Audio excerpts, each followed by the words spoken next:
আমরা বিরোধিতার জন্য বিরোধিতা, ওই রাজনীতি আমরা করব না।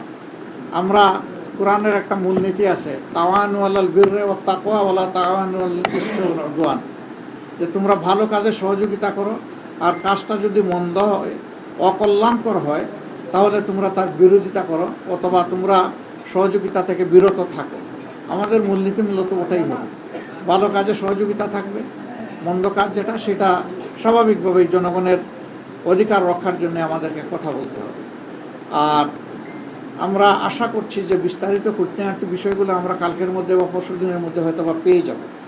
এ সময়ের ভিতরে সরকারও নির্বাচন কমিশন আশ্বস্ত করেছে যে তারা 13 তারিখের ভিতরে রেজাল্ট দিবেন। আমরা সেটা দেখার অপেক্ষায় আছি, তারা দেন কিনা।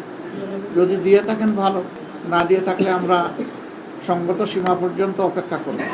কিন্তু এই যে কিছু আসনে ইঁদুর বিড়াল খেলা, এমনকি ঢাকা 8 আসন এখনো ঝুলে থাকবে কেন, সেখানে কি হচ্ছে এটা আপনারা সাংবাদিকরা জানেন।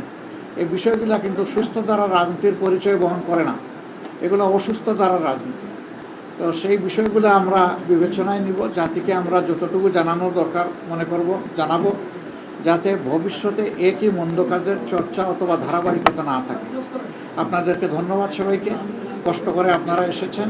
আমরা একসাথেই কাজ করব, আপনাদের সাথে আমরা আছি, আমাদের সাথে আপনারা থাকবেন, দেশবাসীর সাথে আমরা সবাই থাকবো। সবাইকে ধন্যবাদ। আসসালামু আলাইকুম। এখন পর্যন্ত আপনারা কতটি আসনের খবর পেয়েছেন যে আপনারা জয়ী হয়েছেন? আমরা খুব নিতে চাচ্ছি না, এই কারণে রাত তো অনেক হয়ে গেছে, আর এখন তো ফাইনাল কিছু বলতেও পারবো না। যেমন এক ভাই প্রশ্ন করেছেন যে কতটা আসনে আমরা এখন পর্যন্ত বিজয়ী হয়েছি, এটার তো কোনো সঠিক উত্তর নাই আমাদের কাছে, কারণ বেশ কিছু আসন ঝুলিয়ে রাখা হয়েছে। আমরা নিশ্চিত আমাদের বুথ ফেরত যে সিট এসেছে আমাদের কাছে, সাইন করা সিট, সেখানে আমরা দেখতেছি যে আমরা এগিয়ে আছি।